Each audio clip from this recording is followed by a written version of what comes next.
성도님들, 지난주에 보았듯이 예루살렘 성은 회파되었고 또 예루살렘 성으로 돌아갔던 동족들은 연이은 실패와 실망감에 주저앉아 울고 있다 라는 소식을 들은 느헤미야는 약 4개월 동안 하나님 앞에 철저한 기도로 준비를 하죠.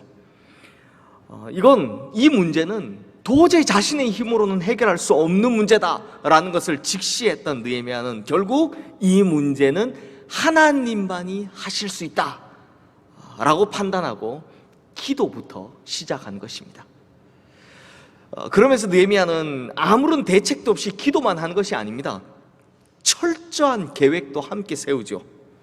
먼저 예루살렘에 있는 자기 동족들, 연이은 실패로 주저앉아 있는 자기 백성들을 다시금 격려해서 성벽 재건을 위한 마음을 일으켜 세우는 것, 그리고 그 방해하는 외부 세력들을 억제하는 것, 그리고 무엇보다 성벽 재건을 위해서 필요한 물품은 무엇이고 그걸 또 어떻게 조달할 것인지, 이 모든 계획을 철저히 준비합니다. 기도와 계획, 이렇게 모든 면에서 준비가 끝난 느헤미야는 마침내 하나님께서 주신 기회를 잡게 되죠.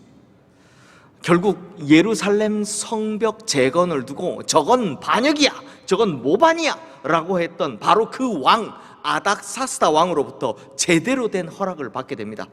뿐만 아니라 그 왕의 마병과 군사의 호의를 받으면서 유다 땅 예루살렘까지 안전하게 도착하게 되고요, 거기다 왕에게 허락을 받아 성벽 재건에 쓸 제목들까지 살뜰히 다 챙겨서 이제 예루살렘으로 돌아올 수 있게 된 것입니다. 즉 아닥사스다 왕이라는 가장 거대했던 걸림돌이 이제는 예루살렘 성벽을 재건하는 데 있어서 가장 큰 디딤돌이 되어 주었다는 것입니다. 어떻게 해요? 가장 큰 걸림돌이 바뀌어서 이제는 가장 큰 디딤돌이 되었다라는 겁니다. 그러자 이 모든 것이 이루어진 것을 두고 느헤미야가 이렇게 고백을 합니다. 내 하나님의 선한 손이 나를 도우심으로 왕이 허락하고. 자, 성도님들, 이걸 우리식 표현으로 바꾸면 어떤 표현이 됩니까? 내가 하나님께 드디어 응답받았다 라는 거죠. 지난 4개월간의 기도와 준비 가운데 있었는데 드디어 하나님께로부터 응답이 왔다라는 겁니다. 그렇다면 성도님들, 여기서 중요한 질문을 하나 드려보겠습니다. 우리는 보통 하나님의 응답이 이 정도로 확실하게 오면 그 다음은 어떻게 될 거라 생각합니까? 만사가 형통할 거다라고 생각을 하죠. 하나님의 확실한 도우심을 보았습니다. 그리고 이 모든 것들이 극적으로 진행되어 왔습니다. 그걸 자신의 눈으로 확실히 본 거죠. 이렇게 하나님의 응답이 확실하다면 당연히 앞으로도 착착착착 모든 것이 순탄하고 형통하게 이루어질 것이라고 생각하기 마련입니다. 그런데 오늘 본문은 느헤미야서를 읽다가 우리의 마음속에 가장 큰 의문이 생기는 지점입니다. 왜냐고요? 자, 이후에 느헤미야가 어떻게 됐는지 한번 살펴보겠습니다. 먼저 느헤미야가요, 예루살렘에 도착하자마자 아무것도 하지 않습니다. 그리고 3일 동안 기도만 합니다. 똑같죠? 기도부터 먼저 시작하는 겁니다. 그리고 나흘째 되던 밤에 몇몇 사람들과 함께 이 예루살렘 성벽이 얼마나 회파되었는지를 살펴보러 갑니다. 이것 역시 똑같죠? 철저히 조사하고 거기에 맞는 준비를 시작하는 겁니다. 그러면서 이번에는 한 가지 더 하는데요, 뭐냐? 자신이 하는 일을 그 누구도 모르게 했으며 아무에게도 자신의 계획을 말하지 않았다라고 합니다. 그만큼 신중에 신중을 기했다라는 겁니다. 또 한 번 이렇게 철저히 준비하고 드디어 때가 되었다라고 판단한 느헤미야가 그제서야 사람들을 불러 모아다 이렇게 이야기를 합니다. 오늘 본문 17절 말씀 우리 함께 읽겠습니다. 후에 그들에게 이르기를 우리가 당한 공경은 너희도 보고 있는 바라. 예루살렘이 황폐하고 성문이 불탔으니 자 예루살렘 성을 건축하여 다시 수치를 당하지 말자 하고, 느헤미야가 사람들을 불러 모아다가 우리가 예루살렘 성 다시 건축하자, 그래서 우리가 다시는 나라의 자주권을 뺏기는 그런 수치를 당하지 말자라고 공개적으로 선포를 한 겁니다. 그러면서 이 사람들을 설득해야 되잖아요. 그 설득하기 위해서 뭘 하느냐? 이런 간증을 합니다. 우리 본문 18절 말씀도 함께 읽겠습니다. 또 그들에게 하나님의 선한 손이 나를 도우신 일과 왕이 내게 이른 말씀을 전하였더니 그들의 말이 일어나 건축하자 하고 모두 힘을 내어 이 선한 일을 하려 하매. 그러니까 우리가 이때까지 쭉 봐왔던 그 내용들, 하나님께서 자신의 기도에 어떻게 응답하셨는지, 그리고 하나님께서 이 반대하던 아닥사스다 왕을 통해서 어떻게 역사하셨는지, 그리고 왕이 자기에게 뭐라고 말을 해줬는지, 이런 간증들을요 쭉 다 이야기하는 겁니다. 우리가 앞에서 본 내용들을 다 이야기를 하는 겁니다. 그랬더니 이 백성들이 이 이야기를 듣고 확신을 가지기 시작하는 거죠. 그러면서 백성들이 하는 말이 뭐냐? 일어나 성벽을 건축하자라는 겁니다. 우리 모두가 힘을 내서 이 선한 일을 감당하겠다라는 겁니다. 이야, 이제 다 됐죠. 성도님들 어떻습니까?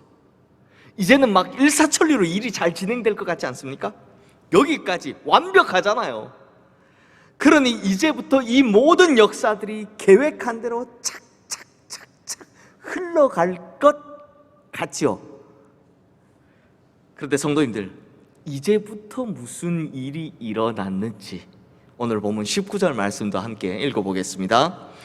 호론 사람 산발랏과 종이었던 암몬 사람 도비야와 아라비아 사람 게셈이 이 말을 듣고 우리를 업신여기고 우리를 비웃어 이르되 너희가 하는 일이 무엇이냐? 너희가 왕을 배반하고자 하느냐 하기로. 여기 세 명의 이름이 나옵니다. 호론 사람 산발랏, 암몬 사람 도비야, 그리고 아라비아 사람 게셈.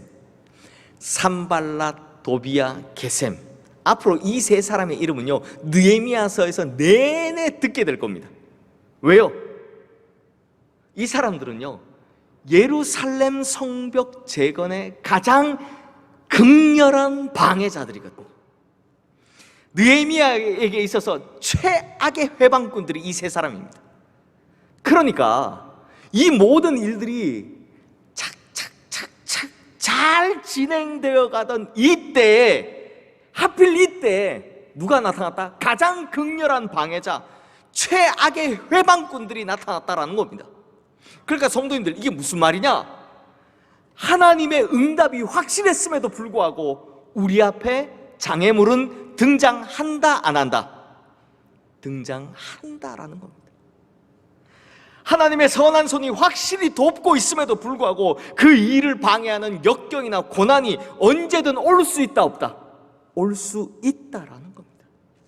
아니 뭐 현실적인 준비도 철저하게 잘했고, 게다가 이 일에 함께 하겠다고 하는 이 든든한 동력자들도 생겼고, 무엇보다 하나님의 응답이 확실하고 하나님의 손이 확실히 돕고 계시는데, 이렇게 모든 것이 완벽한데 그럼에도 불구하고 이 일을 방해하는 장애물이, 역경이, 고난이 존재한다?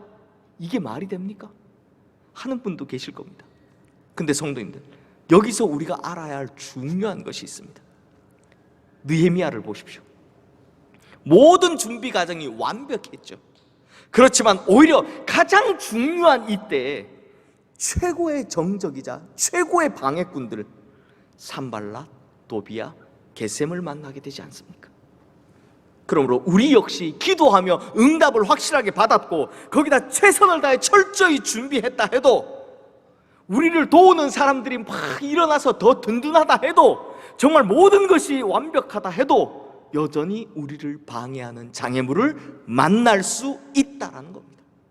여전히 이 일을 방해하는 역경을 만날 수 있다라는 것입니다. 즉 하나님께서 허락하신 일이라고 해서 반드시 만사가 형통하는 것은 아니다라는 것입니다. 그렇다면 성도님들, 만약 우리가 우리 인생에서 이런 일을 겪으면 어떻겠습니까?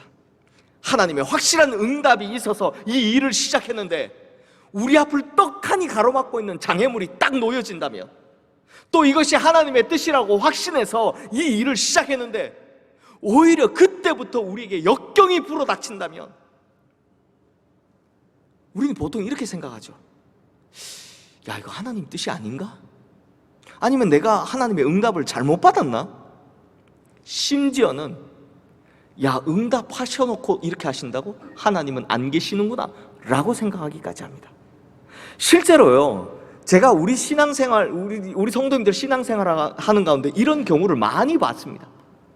예를 들면 어떤 일을 맡을 때 하나님께서 기뻐하시는 것이다 라는 확신을 가지고 그 일을 맡았는데 이 일이 좀 착착착 잘 풀리면 좋겠는데 어떻다고요? 계속해서 어려움에 봉착할 때가 있습니다. 그러면 속으로 이런 생각을 하시더라고요. 야, 이거 아닌가 보다. 내가 맡지 말아야 할 걸 맡았나 보다. 이렇게 생각을 하시더라고요. 또는 뭐 신년 초에 이런 생각들 잘 하시죠. 내가 올해는 정말 신앙생활 열심히 해야 되겠다. 이렇게 굳게 마음을 먹었는데 예수 열심히 믿겠다고 한 이후로부터 오히려 일은 더 잘 안 풀리고 여러 가지 어려움을 만날 때가 있더라는 겁니다. 그럴 때 사람들이 뭐라 생각하느냐? 아, 내가 예수 믿어서 지금 이렇게 잘못되고 있구나. 내가 예수 잘못 믿어서 이렇구나. 이런 생각을 하더라는 겁니다.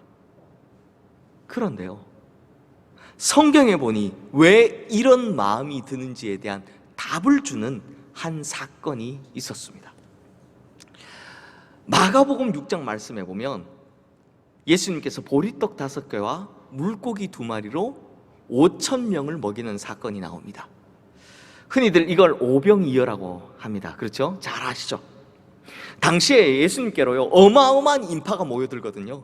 그런데 마침 그곳이 빈들이기도 하고 하필 그때가 날이 저무는 때이기도 해서 제자들이 예수님께 가서 이렇게 부탁을 합니다. 무리를 보내요. 두루촌과 마을로 가서 무엇을 사 먹게 하옵소서. 이 사람 많은 사람들이 있으니까, 하루 종일 굶었으니까 빨리 가서 뭐 좀 사 먹으라고 하십시오 라고 하자 예수님께서 오히려 제자들에게요, 너희에게 떡이 몇 개나 있는지 가서 보라. 한번 야, 몇 개나 있는지 세보라 라고 하셨고, 그때 제자들이 가져온 것이 바로 보리떡 5개와 물고기 2마리였습니다. 성도님들, 고작 보리떡 5개와 물고기 2마리, 이걸로 이 많은 사람들을 먹인다는 것이 가능한 일입니까? 사실상 불가능한 것입니다. 그런데 예수님께서는 보리떡 5개와 물고기 2마리를 탁 가지고선 하늘을 우러러 축사하시고서 그 다음 뭐라고 하십니까? 제자들에게 이렇게 이야기합니다. 너희가 사람들에게 나누어 줘라. 그렇게 말씀하셨고요, 제자들은 예수님의 말씀에 순종해서 그 떡을 받아다 나눠줬더니 무슨 일이 일어났다고요? 장정만 5,000명이 넘는 사람들을 먹이고, 그리고 12바구니가 남습니다. 장정만 5,000명이라는 건 20살 이상 남자들만 5,000명 이상이니까 거기에는 수만 명의 사람이 모였다는 거죠.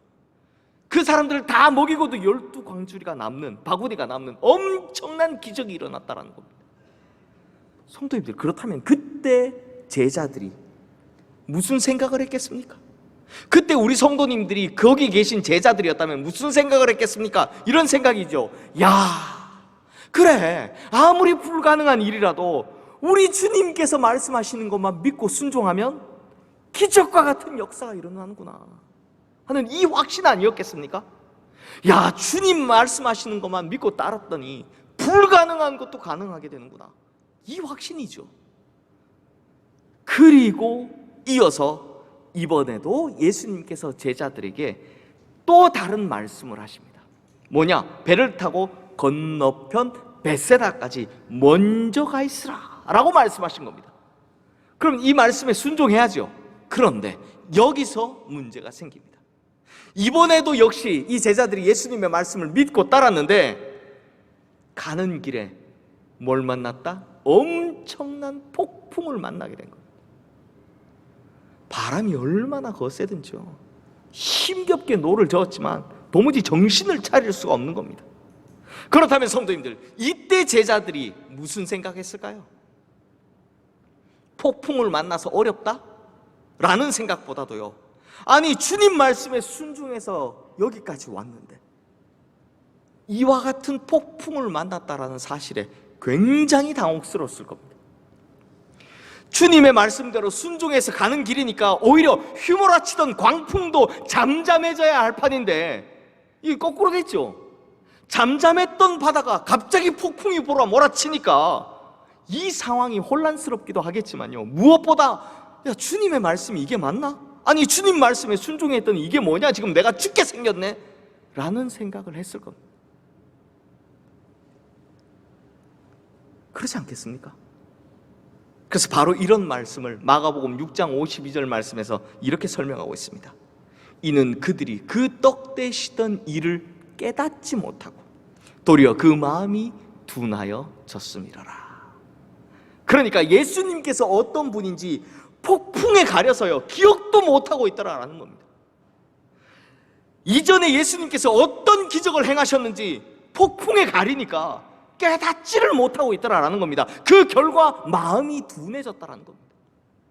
그렇다면 성도님들, 이럴 때 이 폭풍 속에서 주님께서 제자들에게 바라시는 것이 무엇이겠습니까? 바로 그 폭풍 속에서 기적의 주님을 기억해내는 것입니다. 폭풍 속에서 주님을 기억하는 것입니다.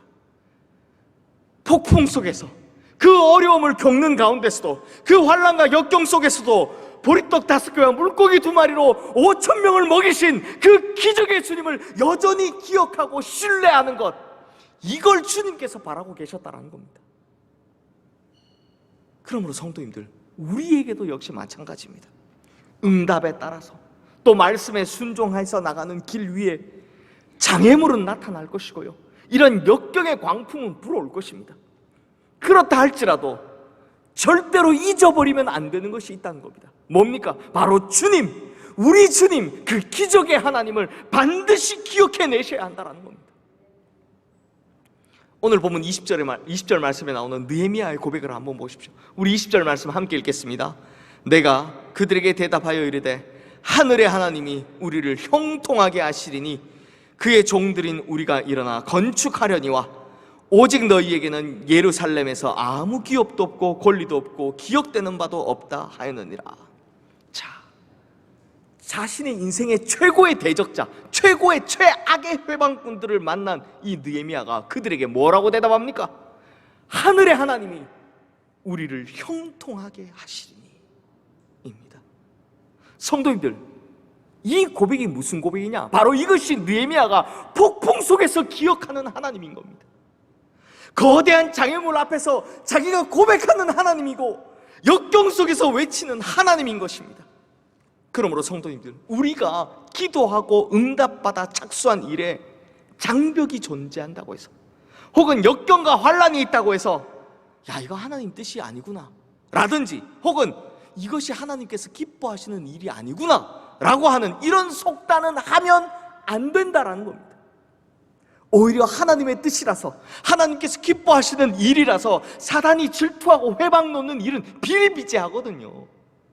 그러므로 우리 성도들도 이런 일을 당할 때, 응답을 받았는데 어려움이 올 때, 말씀에 순종했는데 힘든 일이 올 때, 이런 일을 당할 때 그 폭풍 속에서 기적의 주님을 기억해내시기를 주님의 이름으로 축원합니다.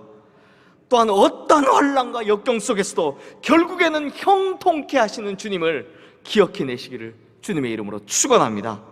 그리하면 우리의 믿음의 고백대로 폭풍은 잠잠해지고 장애물은 사라지며 역경은 능히 이겨내게 될 줄로 믿습니다. 이제 말씀을 마무리하겠습니다. 성도님들, 오늘 본문 18절 말씀에 보면 반복되는 표현이 나오죠. 사실 이 표현은요, 느헤미야서에서 자주 볼 수 있는 표현인데요, 뭡니까? 바로 하나님의 선한 손, 그리고 이 선한 일.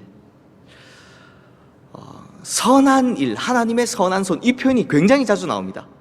즉 지금 느헤미야가 뭐라고 하느냐, 자기가 하려 하는 이 일은 어떤 일이다? 하나님의 선하신 손이 함께 하시는 선한 일이다 라는 겁니다. 자, 그렇다면 여기서 선한 일, 이걸 기억해 두시면서요, 지금 화면에 뜬 빌립보서 1장 6절 말씀도 우리 함께 읽어보겠습니다. 너희 안에 착한 일을 시작하신 이가 그리스도 예수의 날까지 이루실 줄을 우리는 확신하노라. 지금 사도 바울이 뭐라고 합니까?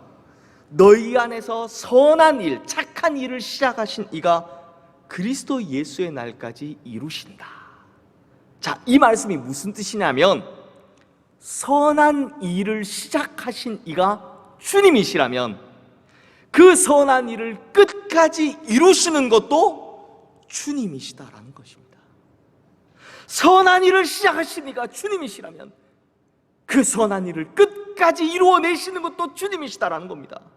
그러므로 성도님들, 좀 전에 우리가 본 이 느헤미야가 말하고 있는 하늘의 하나님이 우리를 형통하게 하시니 라는 말씀에서 느헤미야가 말하는 형통은 바로 이런 의미죠.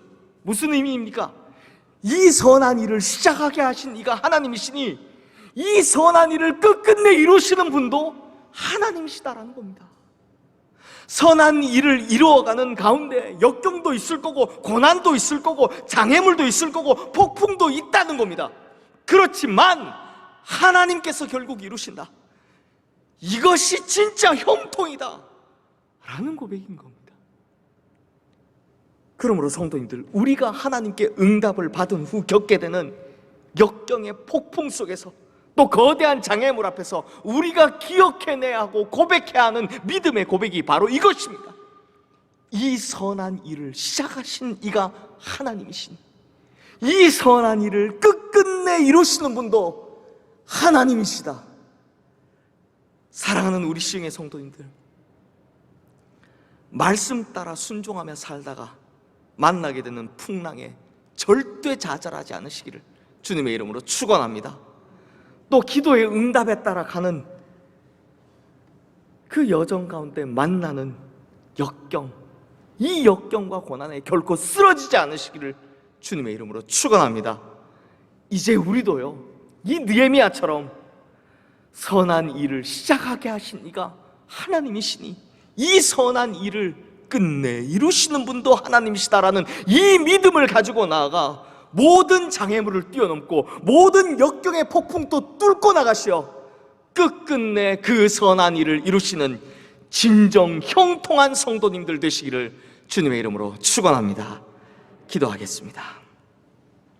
하나님 아버지, 오늘 말씀을 통해 배운 대로 우리가 기도의 응답을 받은 후 우리의 관심은 얼마나 평안하냐에 있는 것이 아니라 얼마나 하나님 앞에 굳건히 서 있느냐, 이것이 되게 하여 주시옵소서. 비록 하나님의 뜻을 이루는 것을 방해하는 사단의 괴기가 있고 또 풍랑이 있고 역경이 있을지라도 그 속에서도 하나님의 뜻을 펼쳐가시는 기적의 하나님을 기억하게 하시고, 또한 이 선한 일을 시작하신 이가 하나님이시라면 이 선한 일을 끝끝내 이루시는 분도 하나님이심을 믿으며 모든 장애물을 뚫고 나가는 우리 성도님들 다 되게 하여 주시옵소서. 그리하여 결국 형통에 이르는, 하나님의 선하신 일을 이루는 우리 성도님들 다 되게 하여 주시옵소서. 폭풍 속에서도 우리를 향해 걸어오고 계신 우리 주 예수 그리스도의 이름으로 기도드리옵나이다. 아멘.